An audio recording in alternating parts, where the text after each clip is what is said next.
आप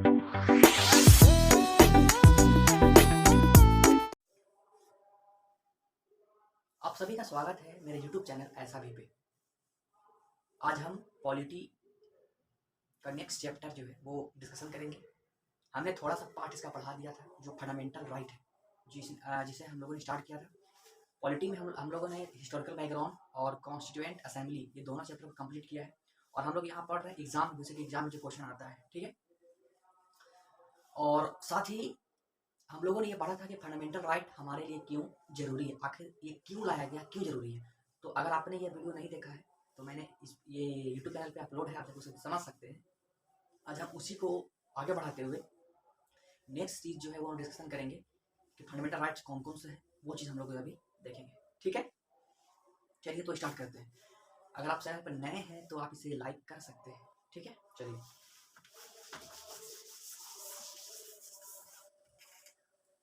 देखिए,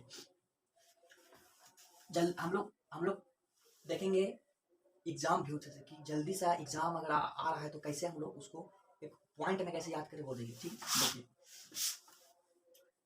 fundamental right जो है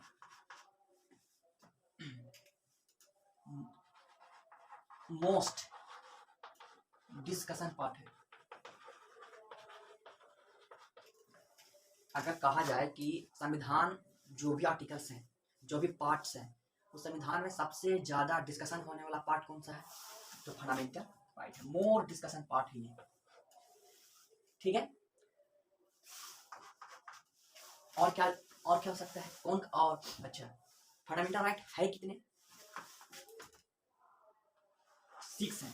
फंडामेंटल राइट है कितने, 6 है। पहले कितने थे, पहले थे 7। ये हट गया, एक हट गया, अब हो गया है 6। पहले कौन था, एक था इसमें आर्टिकल 31 था। आर्टिकल 31 था जो हम लोग राइट टू प्रॉपर्टी मतलब धन, जो आपका जमीन है वो राइट टू प्रॉपर्टी। अब पहले आप ध्यान दें, पहले जानते हैं कि फंडामेंटल राइट कहाँ से कहाँ तक है। तो फंडामेंटल राइट जो है वो आपका 25 पार्ट है। टोटल जो संविधान का जो पार्ट बांटा गया है वो 25 पार्ट में बांटा गया है। तो ये क्या पार्ट में है, ये जो है फंडामेंटल राइट वो तीसरा पार्ट में है। और कहाँ से कहाँ तक है, तो 12 से लेकर करके 35 तक है। 12 से लेकर करके 35 तक है। आर्टिकल 12 से लेकर करके 35 तक है। 12, 13, 14, 15, 16 कर करके 35 तक है, ठीक है। और उसी में एक आर्टिकल है 31, इसको क्या कर दिया गया कि फंडामेंटल राइट से हटा दिया गया। फंडामेंटल राइट से हटा दिया गया। और ये क्या था, प्रॉपर्टी था, राइट टू प्रॉपर्टी, जो जमीन का अधिकार राइट होता है, उससे यहाँ से हटा दिया गया। और इसको बना दिया गया एक, मतलब एक फंडामेंटल राइट से हटा करके कानून बना दिया गया। और ये जो कानून है कौन सा, कहाँ चला गया, आर्टिकल 300A में चला गया। आर्टिकल 300 में 31 से हटा और कहाँ चला गया, आर्टिकल 300A में चला गया। कौन सा अमेंडमेंट किया गया था यहाँ पे, अमेंडमेंट किया गया था। अमेंडमेंट का मतलब होता है बदलाव करना कि जैसे ये था, इसको हटाना है, ये संविधान में पहले था, तो संविधान को हटाना है तो पार्लियामेंट जो है एक बिल लाता है। आर्टिकल 368 के तहत क्या करता है कि पार्लियामेंट के पास पावर है कि क्या कर सकता है, वो अमेंडमेंट कर सकता है, बदलाव कर सकता है। जो गलती पहले हो चुका है या कुछ नया चीज बदलाव आना चाहता है, ऐड करना चाहता है, तो संविधान बदलाव कर सकता है। तो पहले ये ऐड हो गया था तो सरकार को समस्या होने लगा, कोई जमीन दे ही नहीं रहा था। जमीन किसी से छीना जाता तो लोग कहता है कि हमारा फंडामेंटल राइट है, और फंडामेंटल राइट कोई छीन नहीं सकता है। सीधे सुप्रीम कोर्ट चल जाता था, सुप्रीम कोर्ट कार्रवाई से काम करता था उस पर, सरकार पे। इसीलिए तो रोड बनाने में, ये सब बनाने में दिक्कत हो रहा था। इसलिए इसको कहा गया, सरकार ने अमेंडमेंट कर करके इसको हटा दिया और एक सामान्य नियम कानून बना दिया। मतलब आप सुप्रीम कोर्ट, हाई कोर्ट नहीं जा सकते हैं इसको लेकर करके कि हमारा फंडामेंटल राइट है। अब ये एक सामान्य सा नियम बन गया। तो कौन सा आर्टिकल से कौन सा अमेंडमेंट किया गया, तो 44 कॉन्स्टिट्यूशनल अमेंडमेंट एक्ट 1978 में इसको हटाया गया, ठीक है। ये चीज 12 से लेकर के 35 है।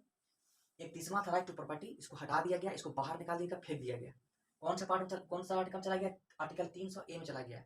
कौन से अमेंडमेंट से, तो 44 कॉन्स्टिट्यूशनल अमेंडमेंट एक्ट 1978 में इसको फेंक दिया गया, 300A आर्टिकल, ठीक है। अब हम आगे देखते हैं।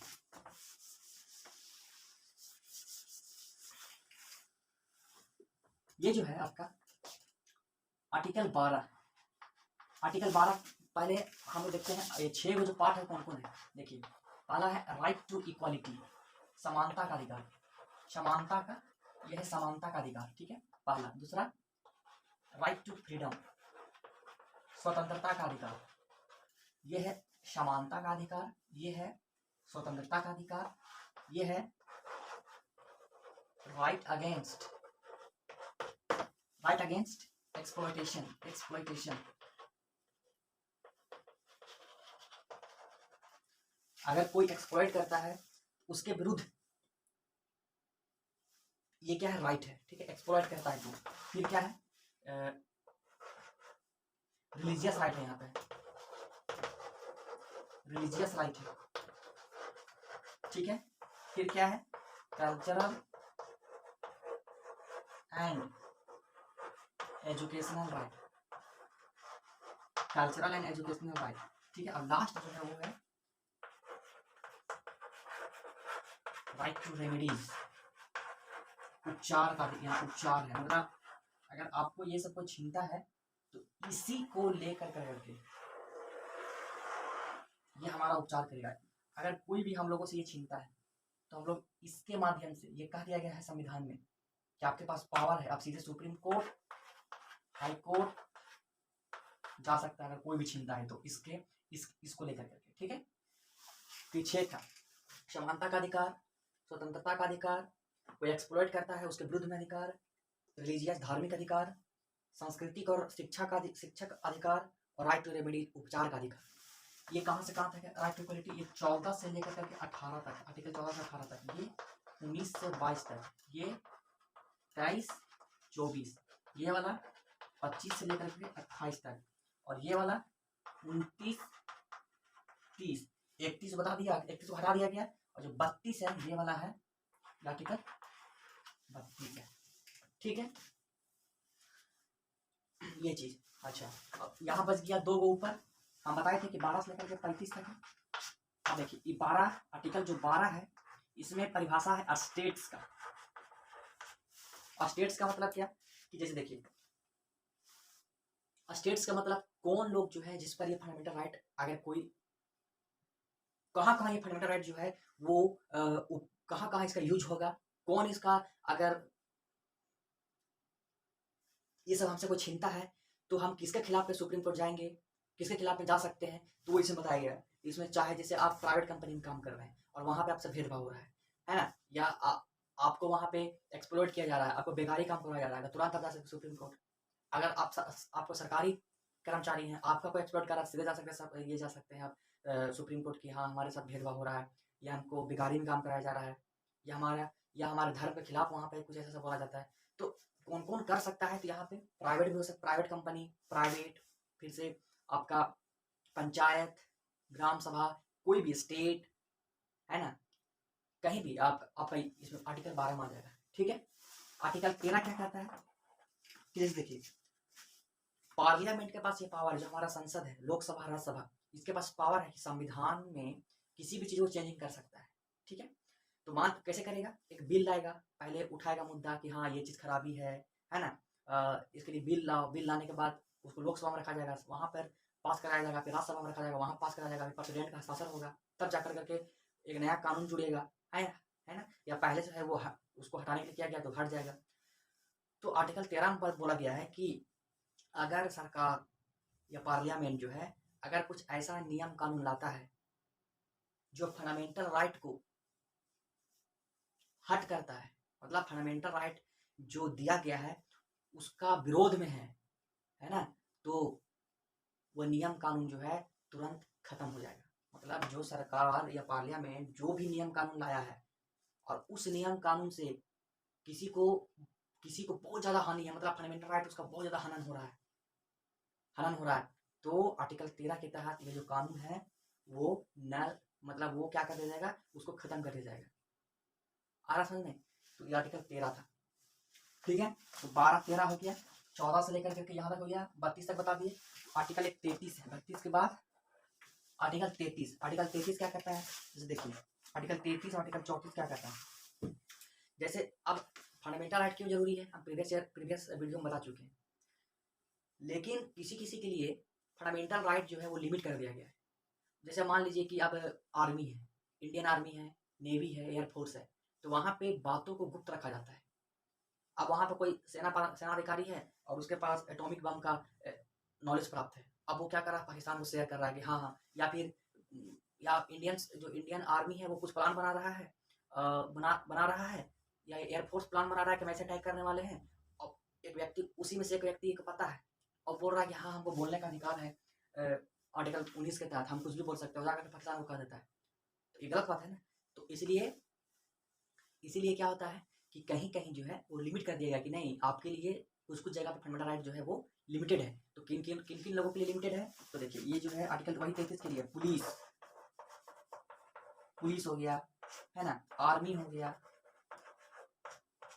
ठीक है, इस सब के लिए। फिर से आपका सीबीआई हो गया, जितना भी इंटेलिजेंस एजेंसी है उन सब के लिए क्या है, थोड़ा सा लिमिटेड है, ठीक है।